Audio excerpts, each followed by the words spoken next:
Hello guys, आपका मेरे channel smart study में स्वागत है। आज हम शिक्षा निदेशालय की तरफ से दी जाने वाली कार्यपत्रक नंबर 14 करेंगे, जो कि क्लास 8th की है और विषय है सामाजिक विज्ञान, राजनीतिक और सामाजिक जीवन। ये वर्कशीट 8 सितंबर 2021 की है। तो आइए शुरू करते हैं आज की वर्कशीट। पार्ट 8, हास्याकरण से निपटना। हमने देखा था कि हास्याकरण क्या है कि जब कोई समुदाय अल्पसंख्यक जिसे हम कहेंगे, जिसकी क्या हो पॉपुलेशन कम हो जाती है एक जगह पे, उसके जो उसके अधिकार है उनका हनन होने लग जाता है ना। तो उसी के बारे में हम आज बात करेंगे। मौलिक अधिकारों का उपयोग। संविधान में कुछ ऐसे सिद्धांत सूत्रबद्ध किए गए हैं जो हमारे समाज और राज्य व्यवस्था को लोकतांत्रिक बनाते हैं। तो हमारा संविधान कैसा है? लोकतांत्रिक है, मतलब जनता द्वारा जनता के लिए शासन जो चुना जाता है उसे हम क्या कहते हैं? लोकतांत्रिक। इन सिद्धांतों को मौलिक अधिकारों के लिए परिभाषित किया गया है।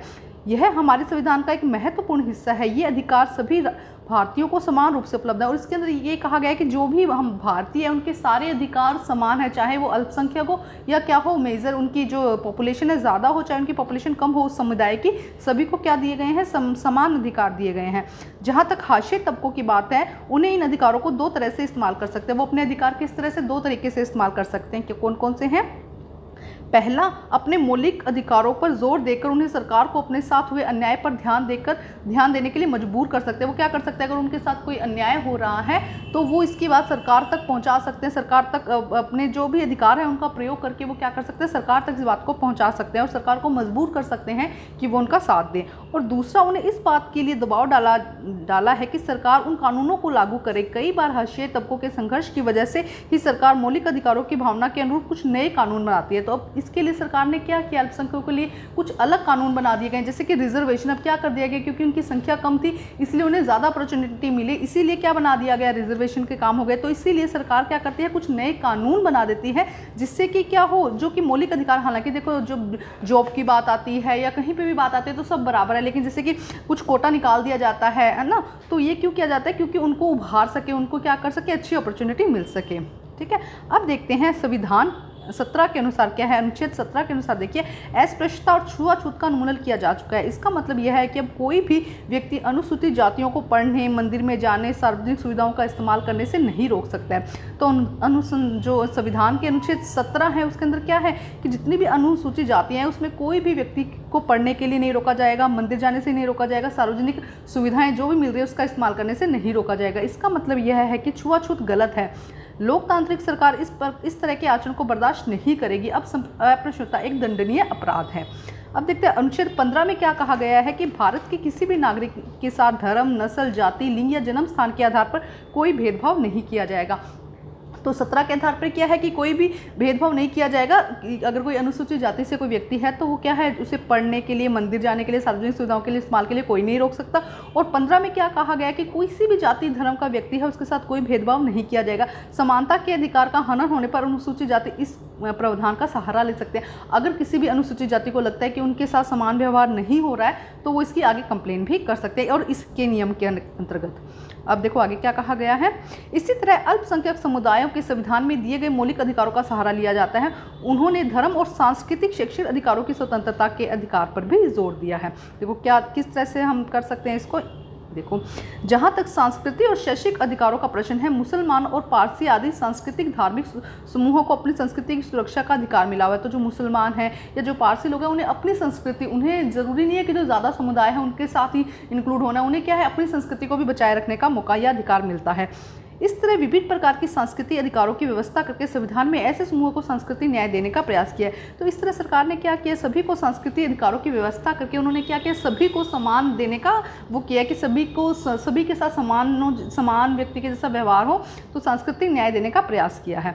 इसका उद्देश्य यह है कि इन समूहों की संस्कृति पर न तो बहुसंख्यक समाज की संस्कृति का वर्चस्व होगा और न ही नष्ट होगा।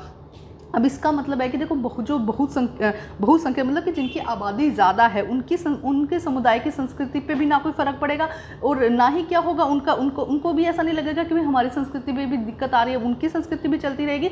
और साथ में जो अल्पसंख्यक है उनकी संस्कृति पे भी कोई फ़र्क नहीं पड़ेगा, वो अपनी संस्कृति को और उभार सकेंगे जिससे कि ज़्यादा से ज़्यादा लोग जान सकें। क्योंकि हमारे देश में क्या है, विविधता में एकता है, तो हर धर्म का यहाँ पर सम्मान होना चाहिए और हर धर्म का यहाँ पर सम्मान होता है।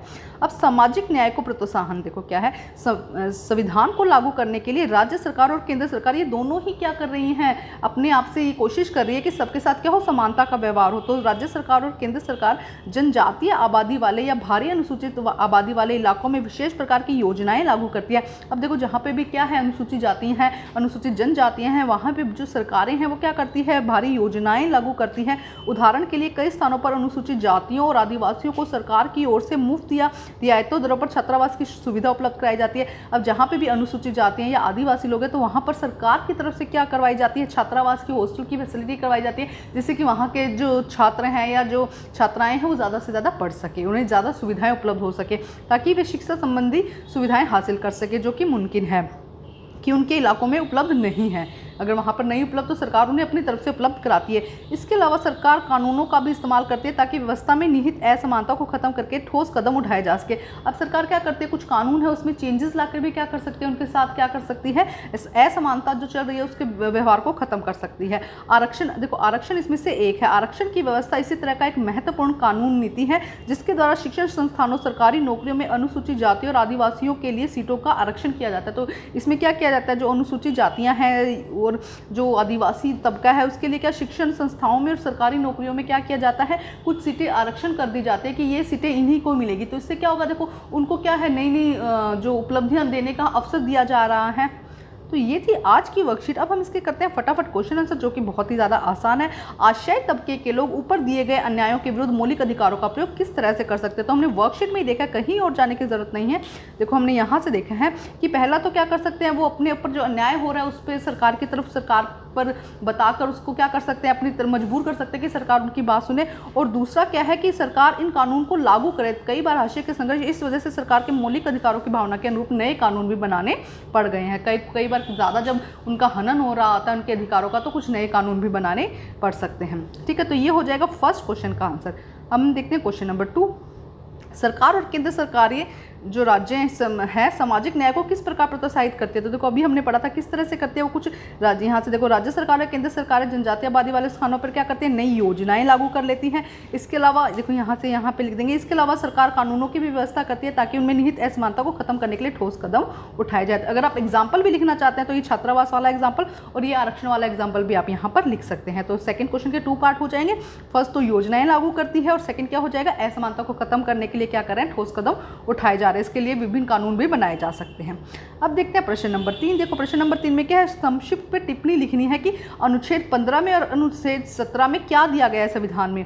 तो यहाँ पे बहुत अच्छे से दिया गया है। देखो पहले हम ये लिखते हैं, अनुच्छेद 17 में लिखते थे कि 17 में क्या कहा गया है कि अस्पृश्यता और छुआछूत का उन्मूलन किया गया है। इसका मतलब कि जब भी कोई व्यक्ति अनुसूचित जाति पढ़ने, मंदिर जाने, सार्वजनिक स्थानों का इस्तेमाल करने से नहीं रोक सकता है। तो यहाँ से कर दीजिएगा।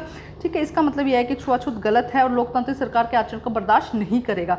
यहाँ तक कर लीजिएगा। ये हो जाएगा थर्ड का फर्स्ट पार्ट, जिसमें 17 अनुच्छेद है ना वो वाला, और ये होगा 15 के अनुच्छेद वाला। इसमें क्या कहा गया कि धर्म जाति के नाम पर किसी के साथ भेदभाव नहीं किया जाएगा। समानता का अधिकारों का हनन होने पर वो क्या कर सकता है, प्रावधान का सहारा भी ले सकता है। तो ये हो जाएगा थर्ड का सेकंड। थर्ड का फर्स्ट 15 था शायद ना, तो वो आप देख लीजिएगा। 15 के अनुच्छेद में ये वाला आंसर करना और 17 के अनुच्छेद में ये वाला। तो देखो यहाँ से लेके यहाँ तक आप थर्ड का आंसर करेंगे। इसमें चाहे तो ये लाइन हटा सकते हैं, बाकी तो अगर चाहे तो इतना लिख सकते हैं, और भी छोटा करना तो ये भी हटा दो।